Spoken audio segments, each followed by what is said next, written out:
I am so excited to talk to you today about why I make ugly art. Yep, ugly art. Not perfect art, not beautiful art.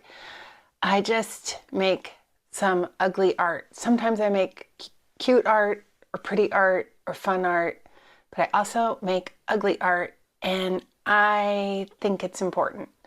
I'm going to show you a sketchbook that's huge. It's one of those giant moleskin sketchbooks that's like as big as my arm, I'm going to show you that. It's old work, I think from 2 years ago. Weirdly, it doesn't have a date on it, but I thought I would show you this as I talk about why I do this and why I think you should do it too, and how it's super freeing. So let's talk about ugly art.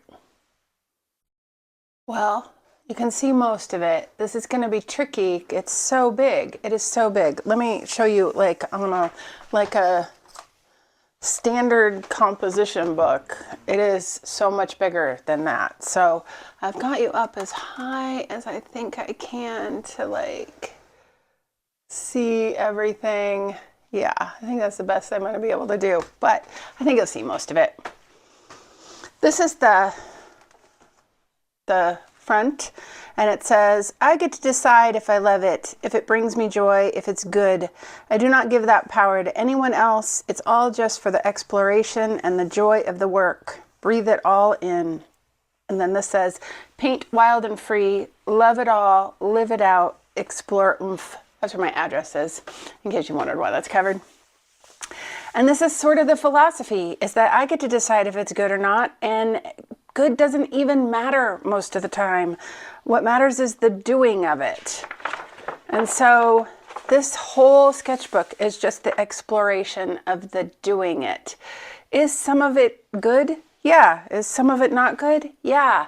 And that is okay. It doesn't really matter.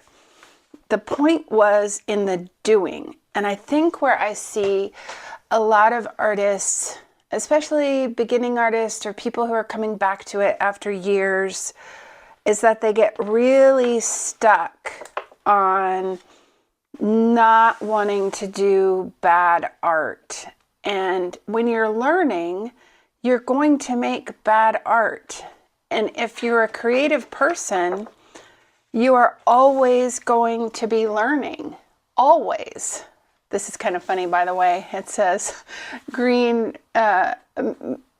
maybe not great for faces, for people, which is pretty funny because it's not great for people, but it was an exploration. I was trying something, right? I had done something in more traditional colors, and then I was like, oh, let's try something different. And so it's okay that this isn't beautiful. That wasn't the point. You know, sometimes it's just an exploration of color or texture.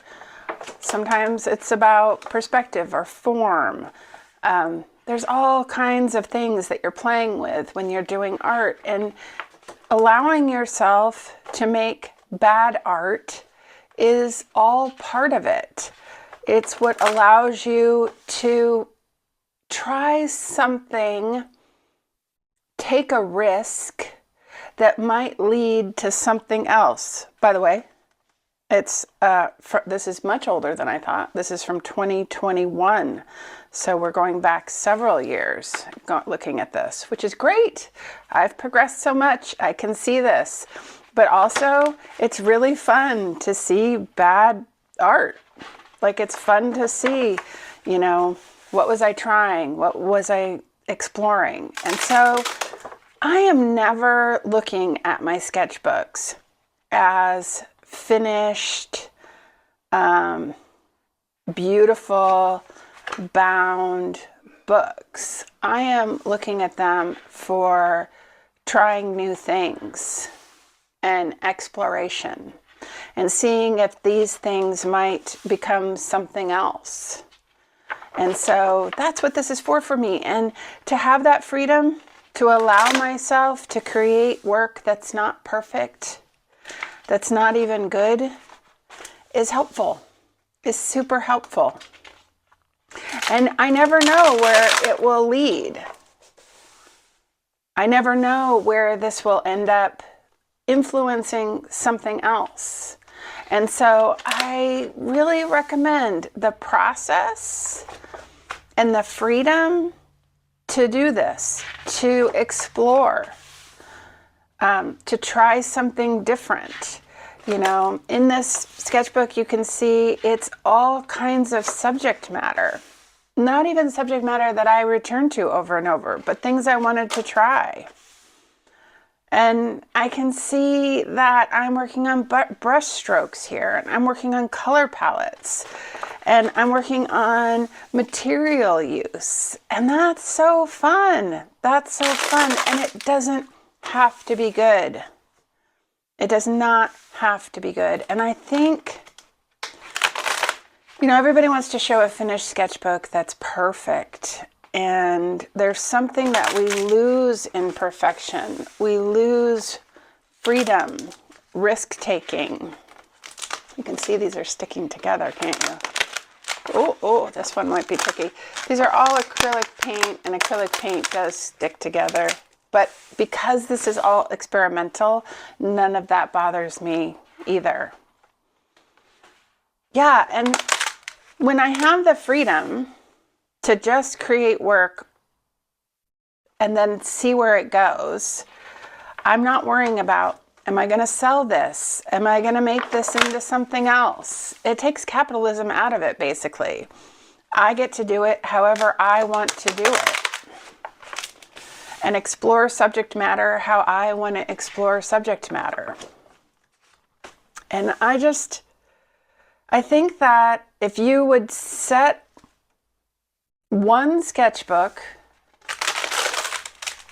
aside to just allow yourself to make a mess,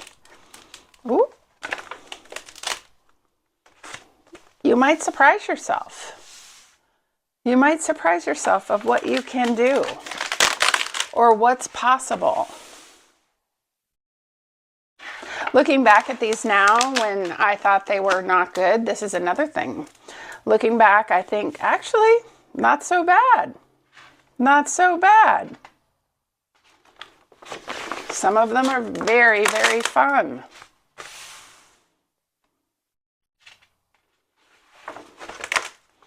So much paint and texture and ideas, concepts. It's kind of dreamy. I know that we all want to create great art at the beginning, but I often think of it as like a toddler learning to walk. And a toddler falls down over and over and over again. And I think we need to be comfortable enough in our ability to get back up that creating the mess or creating the work that we don't particularly love is okay, because we can always make more work. We can always make more work.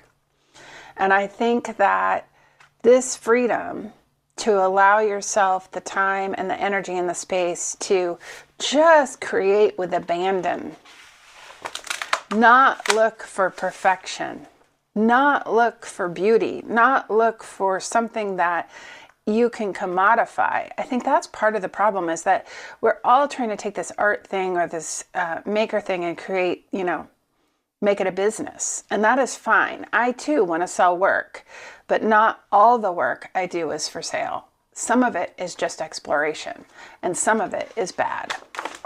And by creating bad work, I allow myself the freedom to create good work too. I can take an idea and I can extract out of it and create a more finished piece if that's something that I want to do. But without this place to explore bad ideas, I would be frozen. I would be absolutely frozen. And so I say, make the bad art. Just make it. For some of you, that might be really scary. Not only to make bad art, you sit at your table or your easel and you work for some time, 10 minutes, an hour, 2 hours, and the only thing that comes out of it is something muddy or messy or doesn't look anything like what you were trying to do.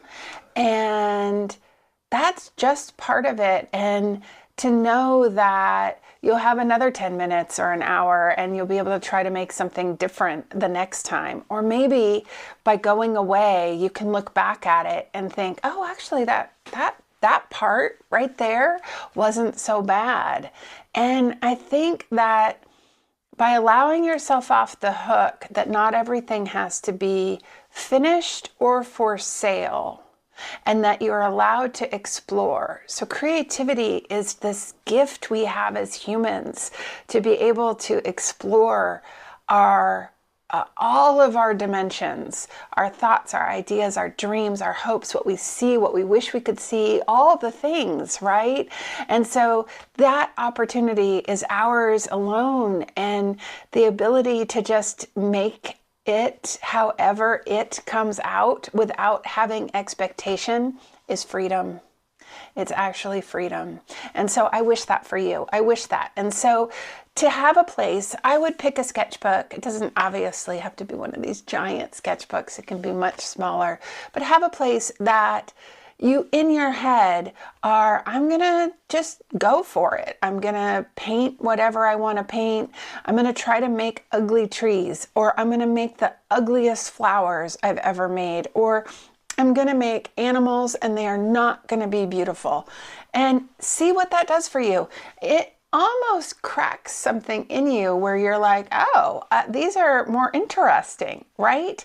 Every time I do the exercise of making something ugly, I realize that the one that I have decided could be ugly is often the one I like, because it has character and it's interesting and it's more fluid and it feels less forced or contrived. And so even if you're a hyper-realist and you're trying to get that perfect, having a place that allows you the freedom to explore will only make that practice even better. So I hope you'll do it. I hope you'll make some ugly art, and I hope you'll experience the freedom that I have. So whatever you're up to, I hope that you are making marks and knowing that you are never wasting paint and you are never wasting supplies, and it's okay to make ugly art. I'll see you next time.